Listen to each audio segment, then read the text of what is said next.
We're going to gather at the Beaver Area Heritage Foundation Museum along the banks of the incredible river community that I call home for the Silver and Gold Gala. And my man Norm Mitri of Heritage Valley is going to be there with me accepting an incredible award along with Sam Spanos, the Spanos Group of Raymond James. Here he is, the man who always has a plan, Mr. Mark Miner, who joins me now, the Metropolitan Window video screen. You can see it and hear it as it happens by going to KDKRadio.com and clicking on KDK Watch. You realize you and Mr. McLaughlin and I, many years ago, were in this building talking about that place that has really come a long way, and tomorrow night it's going to be another Crown Jewel event, and I'm really looking forward to it, Mark. Welcome back to KDKA. Well, thanks, Rob. I think all those years ago you had us on about 5 in the morning or 6 in the morning, so I'm grateful for the promotion. You deserve all that's good. This is a big deal, and I love the brand CSX, and if I get a chance to speak tomorrow night, I'm just going to give everybody a little bit of a tease. You know, one of the things in my life has always been the railroad. I mean, it's passion beyond belief. Not just toy trains, but the actual working trains. Big news recently, Union Pacific purchasing Norfolk Southern. But I've always had a special place in my heart for CSX because it's just that bridge, Monaca, 1911, the coal from West Virginia to the steel mills of Pennsylvania, P&LE Railroad, and that train station that took a former colleague of this radio station to work during his iconic career with Reach Cordick and Jack Bogut, Ed Shaughnessy from his hometown of Beaver. But I always wanted to own a caboose. That was something I always wanted to do. And when you told me you were going to do that, I thought, boy, this must be heaven. So fill in the blanks and tell everybody what we're going to be doing tomorrow and why a caboose, once again, will have an opportunity to shine. Go ahead. Well, Rob, thanks again for having me on. For the past 26, 27 years, we've had a small local history museum in Beaver, the Beaver Area Heritage Museum. And the year it opened in the former Pittsburgh and Lake Erie Railroad freight station, a dilapidated, vacant wreck of a building, the community came together, raised almost $500,000, redid the building into a first-class history museum. It won a national award that first year as the best local history museum in the nation, which was just an astonishing point of credibility for us. And then as over the years, you've been with us for probably 20 years tracking what we're doing. We went on to obtain the building next to it, the passenger station, the much larger building, and have converted that into a first-class cultural and event center where we have a lot of weddings and parties, and that pays a lot of the bills for us. It's just been a great business model. But over the years, we've always wanted to be more in the rail space, and we've been talking for about a year and a half. What would it be like to add a rail car, either a box car or a caboose, to our campus, and what could we do with it if we got one? And we formally applied through CSX's portal for that, and it took a long time. Thanks to our friend Tom Rooney, I made some phone calls and was able to ultimately get a message from CSX one day saying that they had some cabooses available at Neville Island and would be free to go take a look. They're going to give us a caboose. And we're going to have to figure out how to get it from Neville Island to Butler for sandblasting and painting, and then back to Beaver for rebuilding into a first-class space. But we really want to use that to launch a really cool first-class rail history center to celebrate the railroads in Beaver going back to the 1800s. That would include streetcars and trolleys as well, which were a big part of getting around back in the days before buses and mass transit. And we just think there are a ton of rail buffs and trolley buffs. And Rob, you're probably tapped into most of them throughout the tri-state. And we think we can bring a whole lot more people into our space with this new specialty area of interest and show them everything else that we've built over 27 years, including other award-winning exhibits at a national level, and really showcase more about all that makes the Beaver area so special. Listen, when you have names like the great Andy Masick, my dear friend from the Heinz History Center, plugged in to what you're doing, it's 5-star, there's no doubt. But the other thing, a lot of school and students come there to get educated and have a chance to step back in time and learn from history.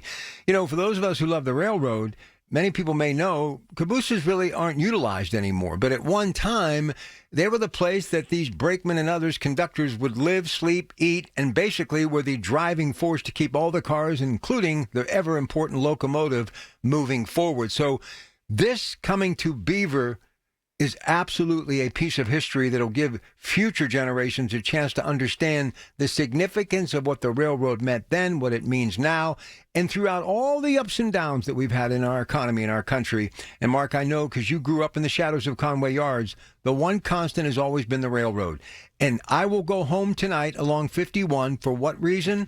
To go by the yard that CSX has along the mighty Ohio River. So this is a really cool idea. But obviously, it's going to take some cash to get that thing where you need to get it.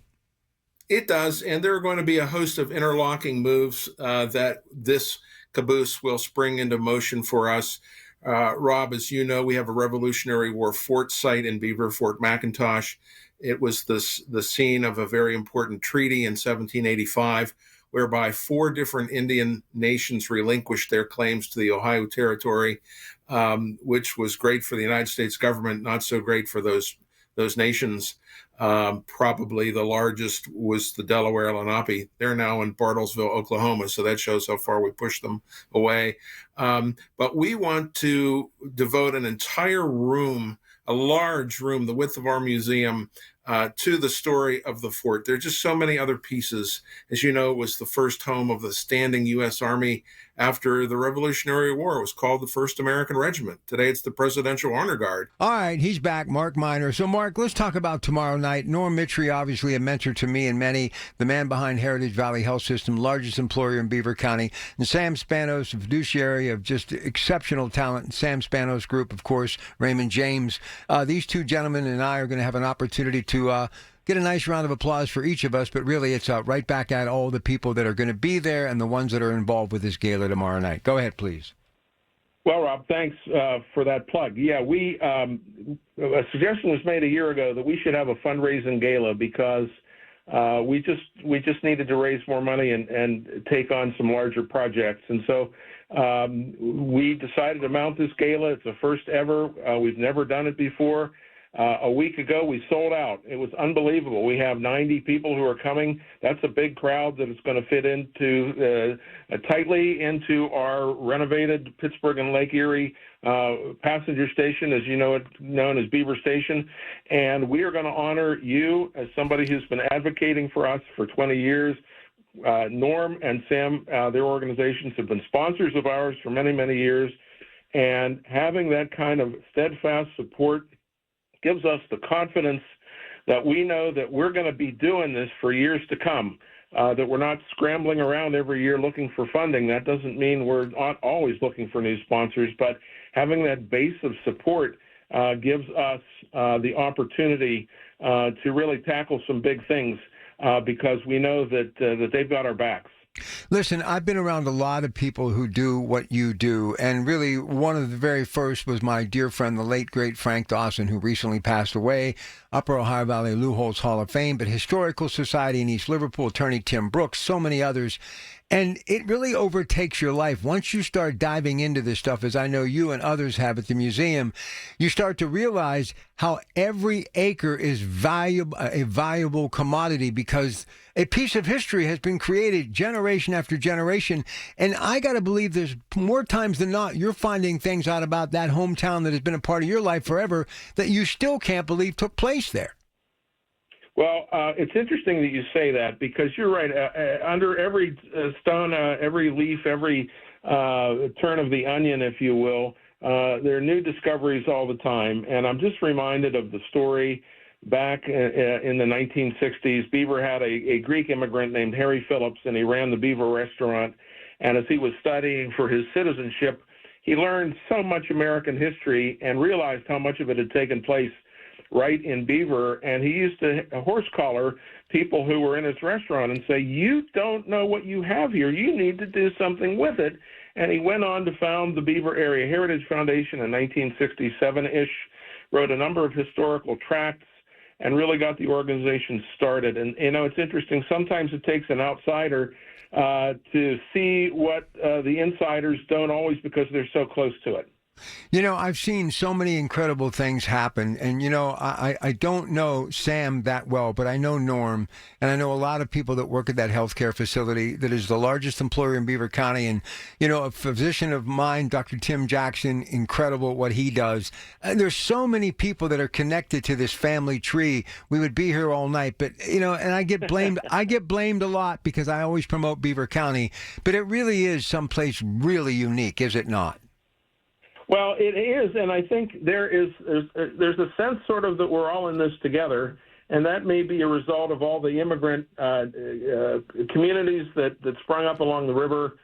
My people were Russian and Slovak on my mother's side, and you know they kind of had to hang together over the years, and so you have such a strong community feel. The mill helped to unify that feeling, both in Aliquippa and Midland.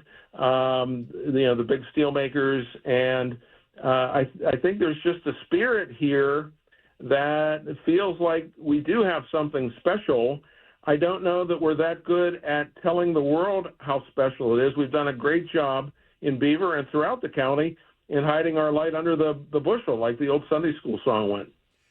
This is such a passion for you. Were you like into history in school, or did this start later in life? I loved history forever. That's always been my favorite. Well, I need to give credit to my dear mother, Connie, who I hope is listening tonight in Wexford. She read to me since I was about a day old, I've decided, and she read to me about George Washington and Abraham Lincoln and cowboys and Indians, and you know, they were fascinating stories, and I became hooked at a young age. And then when I came to a certain age, I realized that I had family alive in those historical days, and I realized that our communities, the places that I was going around on my bicycle or in the car around town, Pittsburgh or the North Hills where I grew up, Beaver County, where both sets of my grandparents were, there was so much that from the past that occurred right here, and then you see it through a completely different lens.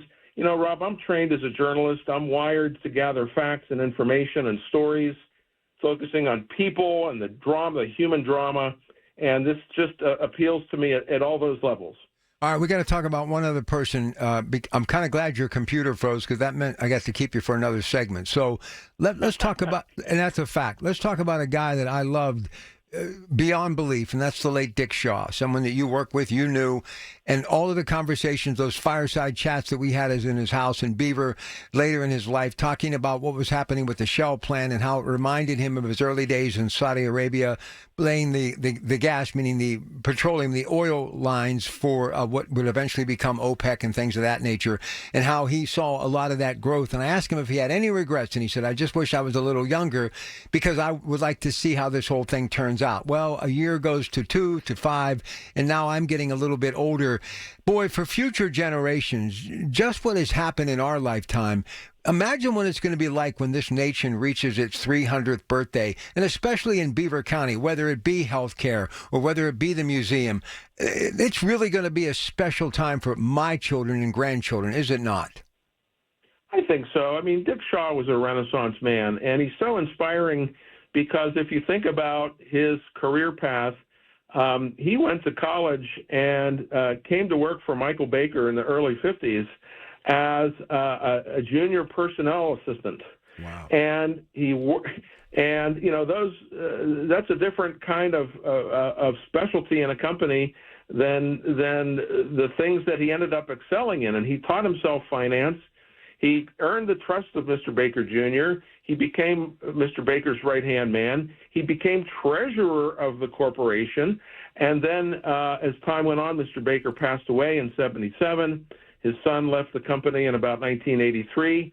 And Dick took over as CEO, later chairman of the board, having trained as an assistant personnel director. It's such an inspiring story for our kids. I wish more kids in Beaver County knew it, that you become trained in the thing that you like, but you keep learning and taking on more responsibility and proving yourself and being trustworthy, and that will appeal to the right kind of people and give opportunities that are unheard of. You just have to let yourself grow a little bit. Well, let me give you a little of the backstory. You're the journalist. I'm the entertainer, but I got one for you. So I grew up in this nice little place called Galbraithson Heights, and I had a really couple of close friends, one on the upper half of the hill and the other on the bottom half of the hill, that I probably spent more time at his dinner table than I did my own. And we would play basketball and do things, and he would love the outdoors and, catching frogs and tadpoles. But then all of a sudden, he started to kind of go across the street to this guy by the name of Skip Holman's house. Kept going over. The next thing you know, he ends up getting involved with this guy by the name of Dick Shaw, who he still credits to this day as being a driving force in his life. Well, that person grew up, went to Geneva College after CCBC, master's degree from Robert Morris, ends up in charge of GE Healthcare, and then he goes on to do some things in Germany, and now he's the man behind Invisalign, talking about Joe Hogan, my dear friend, who I'm in constant communication with. And more times than not, Dick Shaw's name comes up on how he has mentored. Dick Shaw mentored me in so many things in the way of business. 5:30 wake-up calls to come on the air because of something trending in the Middle East. I think if we ever do anything in life, anybody that we can stop and tell them about the legacy of Dick Shaw, we did our due diligence and we did the right thing, because that is a gift, Mark, that keeps on giving. Rob, I couldn't agree more. We were gifted the Michael Baker Corporation archival collection at the museum about 15 years ago. We have people still on Thursdays who volunteer their time and come in to continue to process that. That essentially tells the story of Michael Baker Jr., the founder, right, and the amazing projects around the world that Baker took on: the Alaska Pipeline, Three River Stadium, the Pittsburgh Airport Midfield Terminal, and on and on.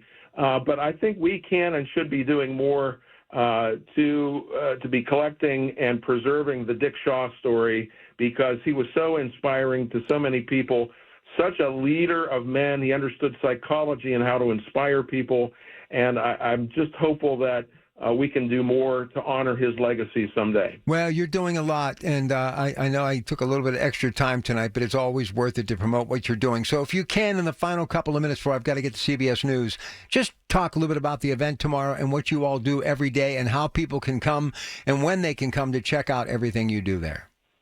Well, Rob, our museum celebrates the history of the Beaver area. That's the Bridgewater, Vanport, Brighton Township, and Beaver Borough.